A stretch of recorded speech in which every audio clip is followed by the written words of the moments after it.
Bonjour Françoise. Allô, Françoise, vous êtes là? Allô, Françoise? C'est pas Françoise, c'est Michel. Ah, pardon, sur ma fiche, il y avait Françoise, Michel. Je suis désolé, C'est l'inverse, Michel. c'est pas grave. Bon, Michel, Oui. vous souffrez d'une maladie génétique. Vous souffrez depuis 50 ans, Françoise. Oui. Hein, vous habitez Bormes-les-Mimosas. Oui. Vous avez donc cette maladie génétique depuis que vous êtes toute petite. Beaucoup d'autres problèmes. Oui, qui sont venus se greffer dessus, le cœur, les maladies inflammatoires aussi génétiques. Et donc ça fait beaucoup, quoi. Vous allez avoir 70 ans Oui. en septembre et vous êtes épuisé. Oui, l'enfermement dans la douleur, parce que les médicaments, je les supporte pas. Oui. Donc, y a rien, on peut rien me donner pour soulager les douleurs causées par la colonne vertébrale, les douleurs causées par la maladie inflammatoire. Et au bout d'un moment, ça devient insupportable, quoi. Oui. Plus, avec l'âge, on devient de plus en plus seul.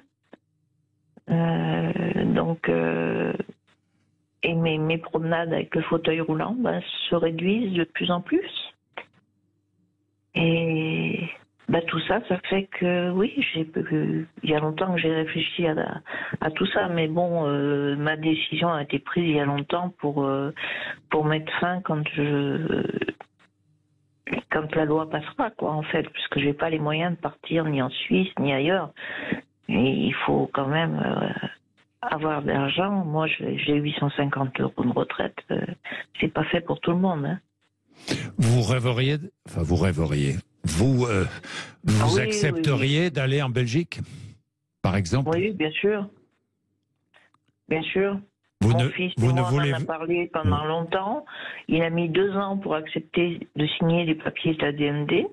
Mais bon, si ça doit se passer dans des conditions douces, comme c'est fait en général dans ce genre de situation. Moi, j'ai une amie qui est partie comme ça. Elle a absolument pas. Elle est partie sur un sourire, quoi, avec son fils qui lui tenait la main. Et oui. Pour la famille, c'est beaucoup mieux. Et pour la personne, elle n'a plus aucune souffrance. Elle s'endort, quoi. C'est tout. Enfin, elle peut finir en paix.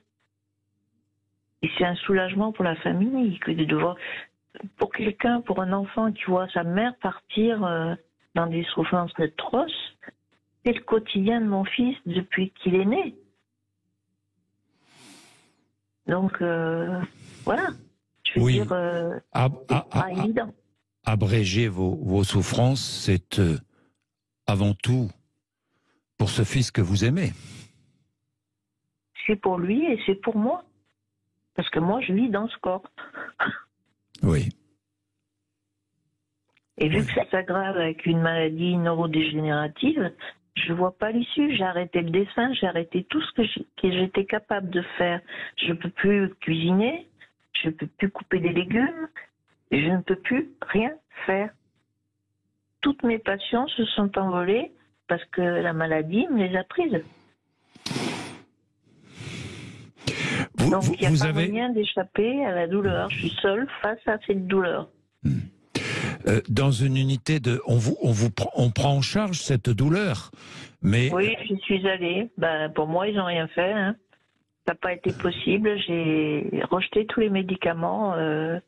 Mon système nerveux n'accepte aucun des médicaments. Cortisone, morphine, dérivés, c'est pas possible. Je ne dors plus, je convulse.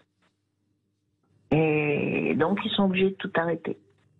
docteur. Alors oui, on aimerait tellement pouvoir apaiser votre souffrance morale et vos douleurs physiques, madame. Mais il n'y a pas que les médicaments. Il y a toutes les thérapeutiques non médicamenteuses, y compris le cannabis thérapeutique, y compris localement. Vous parliez d'un problème au niveau médulaire. On peut vous aider au niveau médulaire. Il y a toute une pharmacopée qui passe aussi par les psychotropes, les anxiolytiques, les antidépresseurs, que peut-être votre corps ne rejettera pas. Mais je pense que Michel en a pris, non? Si vous voyez le sac de médicaments que j'ai tous les mois, j'ai tous les au-delà des médicaments, il y a l'alliance thérapeutique que vous n'avez visiblement pas pu trouver avec les médecins de la consultation antidouleur ou avec les consultations qui vous ont été proposées. Mais non, mais j'y suis retournée 2 fois en unité douleur. La deuxième fois, ils n'ont pas voulu me prendre. Ils m'ont dit qu'ils ne pouvaient rien faire pour moi. Bah, ça ne va pas. C'est pas un discours que je peux entendre. Oui. Ça ne va pas. Mais comment ne pas entendre aussi la volonté de Michel? Oui, elle veut arrêter de souffrir. Et avec un idéalisme de mort douce, l'euthanasie, l'a mal nommé, hein. On s'endort avec le sourire et la main dans la main de son fils. Mais c'est une mort qui est brutale parce qu'elle se passe dans une temporalité qui est extrêmement restreinte. Lorsque moi je pratique des sédations médicales profondes et continues jusqu'au décès pour les personnes qui vont mourir, eh bien la mort est douce. Mais la famille est là. Pour Michel, une sédation profonde, une aide à mourir, une sédation profonde est impossible. Pour l'instant, la loi ne le permet pas, puisqu'elle n'est pas en fin de vie. Soyons clairs. Soyons tout à fait clairs. Exactement. C'est là, peut-être, et nous mettons vraiment, nous insistons sur un point précis, c'est là où peut-être il faut une évolution de la loi. Bien sûr. Bien sûr. Enfin, moi, au nom de quoi? Enfin, Michel, votre auditrice, a une longue réflexion. Elle a une longue réflexion. Elle nous explique que, notamment, son fils a mis 2 ans à accepter cette démarche. Donc, c'est pas un coup de tête, c'est pas une situation ponctuelle de souffrance. C'est un long processus. Et nous n'avons pas de réponse qui soit satisfaisante. Il n'y en a pas des dizaines de milliers dans le pays, c'est certain. C'est évidemment que si les soins palliatifs étaient accessibles à tout le monde, la plupart des situations seraient résolues. Mais pas toutes. Et là, au nom de quoi, au nom de quel principe lui refuserions-nous de décider de terminer sa vie? Moi, je crois que le débat sur la fin de vie, d'abord, il y a un point important à dire. Je suis médecin, et il n'appartient pas aux médecins. Il appartient à la société. Et là, en tant que législateur, puisque j'ai les 2 casquettes, si je puis dire, j'entends cette demande de beaucoup de nos concitoyens de se voir reconnaître, encore une fois, mieux ce principe d'autonomie, en le confrontant à d'autres règles. Bien sûr, il ne peut pas être absolu. Bien sûr, il a des garde-fous. Bien sûr. Évidemment. Mais cette femme, madame, illustre parfaitement le fait qu'on n'y arrive pas, que le système de soins n'y arrive pas. Elle nous dit en même temps qu'elle est allée 2 fois dans ce centre antidouleur et qu'on ne l'a pas reçu. Il faut accepter qu'elle prenne une décision et lui donner le cadre légal qui le permette. Il faut décider ça de façon apaisée. En tout cas, moi, c'est ce que je souhaite, que la loi évolue et en prenant en compte, évidemment, d'autres principes éthiques et notamment en respectant l'éthique des soignants qui est de ne pas administrer la mort. Alors, Laurent Frémont. Non, mais évidemment, c'est un témoignage très très poignant, mais j'entends quand même beaucoup de solitude et un problème de prise en charge. Donc, je voudrais pas que cette solution soit finalement un échec collectif, qui serait de dire on n'a pas trouvé les remèdes appropriés, on n'a pas su être là au bon moment pour vous accompagner dans votre maladie. Mais la médecine ne peut pas tout. Ah non. La médecine ne peut pas tout, Laurent Frémont. Mais justement, la technique ne peut pas tout. Soulager souvent, guérir parfois, écouter toujours. Voilà. Bien sûr. Mais je préférais qu'on cherche à soulager, à supprimer la souffrance plutôt qu'à supprimer le patient. Si on ne peut pas, est-ce qu'on ne doit pas donner un cadre dans lequel cette dame qui est avec nous, Michel, qui en a assez? Est-ce qu'on ne peut pas lui donner un cadre pour partir comme elle le souhaite? Moi, je pense qu'on n'a pas déployé tout ce qu'on aurait pu pour elle, pour la sortir. On ne sait pas. Exactement. On ne sait pas. Exactement. Michel. Mais le refus me choque beaucoup, de cette unité douleur, de lui dire on ne peut rien pour vous. Comprends. Il y a un vrai sujet de prise en charge. Oui. Michel. Oui. Vous écoutez? Que dites-vous? Que nous dites-vous? Que nous Je dis dites-vous? que j'ai le droit de disposer de ma vie Bien sûr. et de ma mort. Personne ne vous le conteste. Personne ne dit le contraire. Oui. Si, on me le conteste. Non. On me le conteste. Je crois que oui, de la part d'un gouvernement qui s'acharne à refuser. Je crois que l'enjeu. Pardon, madame. C'est la deuxième fois que nous sommes majoritaires au niveau des votes qu'il y a eu l'année dernière, et pour une poignée d'élus qui ont décidé de manipuler le vote alors qu'on est arrivé à 90%. 90%, c'est la majorité pour moi. Donc, il se passe des choses quand même qui nous dépassent au niveau du gouvernement. Michel, justement, il y a une évolution de la loi. Nous allons voir jusqu'où ira cette évolution. Encore une fois, puisqu'il y aura une discussion au Parlement. Emmanuel Macron, pour cette fois, va associer le Parlement pleinement à sa réflexion et à la rédaction de ce projet de loi. Que vouliez-vous? Vous, élus, vous êtes parlementaire, Bernard Jomier.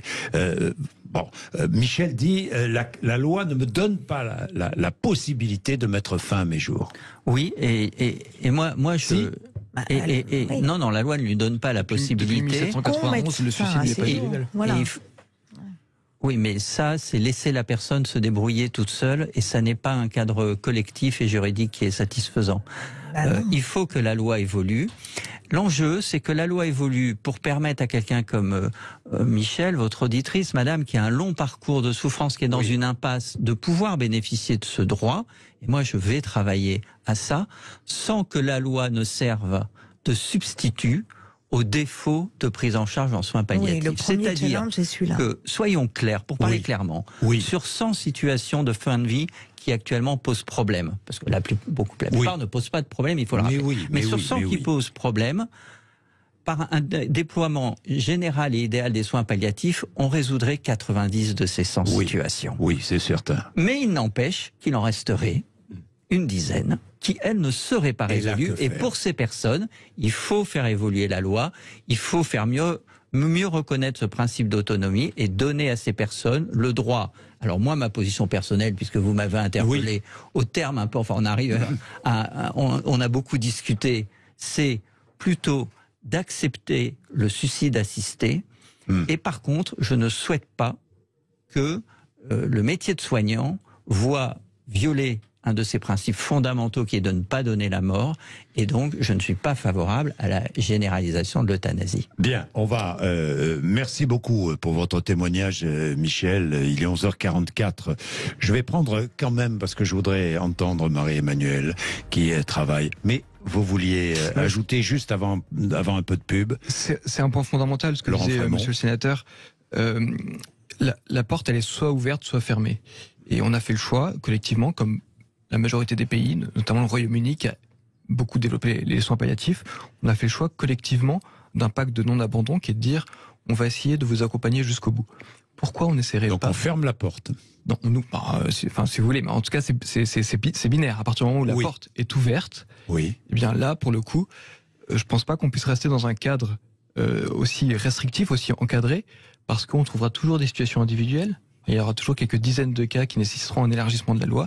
Et ça fera comme en Belgique, où la loi a évolué 17 fois en 20 ans. Mais on n'est pas obligé. Pourquoi est-on obligé de faire évoluer la loi? Parce que dès que vous ouvrez les portes... Quand on ouvre la porte... L'expérience le montre. Donc ça veut dire quoi? Ça veut dire que vous oubliez ces quelques cas qui...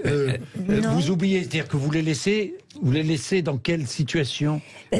Mais dans ce cas-là, vous irez jusqu'où, Jean-Jacques? Non, mais moi, par exemple, je ne veux pas prendre parti. En Belgique, c'est les mineurs. Non, mais je ne parle pas de l'euthanasie. Je ne prends pas l'exemple belge. Et c'est ce que dit. L'exemple belge est paradigmatique oui, mais des excès. Partout, on voit une extension quasi illimitée du champ d'application de l'euthanasie. Donc, c'est un simple avertissement au législateur qui est de. Enfin, là, on voit que les conventionnels de la Convention citoyenne. Donc, vous n'avez pas de réponse à apporter, Michel? Si. L'aider à sortir de cette solitude, qu'elle vienne me voir à ma consultation, que je puisse me déplacer, qu'elle puisse trouver un soignant impétent et compétent qui fasse ce pacte d'alliance avec elle. Jusqu'à présent, elle veut encore vivre, malgré son handicap, malgré ses souffrances, et c'est extraordinaire. Bon. Michel. Oui. Vous êtes toujours là? Je suis toujours là. Vous voulez encore vivre? Si j'allais bien, oui. Je fais une fondue de la vie, moi. Et ça se sent. J'adore la vie. J'étais cueilleuse de fleurs à bord de mes mimosas dans la colline. Magnifique. C'était des bouquets qui partaient tous les matins au marché. J'adorais ça. Et j'adore plein de choses. J'adorais peindre, j'adorais dessiner. Je suis une passionnée. J'ai fait de la naturopathie. Je voulais en faire mon métier, puis la maladie a tout foutu en l'air. Non, j'aime la vie, j'aime aider les autres et j'aime vivre, mais pas comme ça. Je peux plus rien faire. Oui, je comprends. Merci Michel, merci pour votre témoignage. Il est 11h46, un peu de pub et ensuite nous terminons. Marie-Emmanuelle sera aussi avec nous.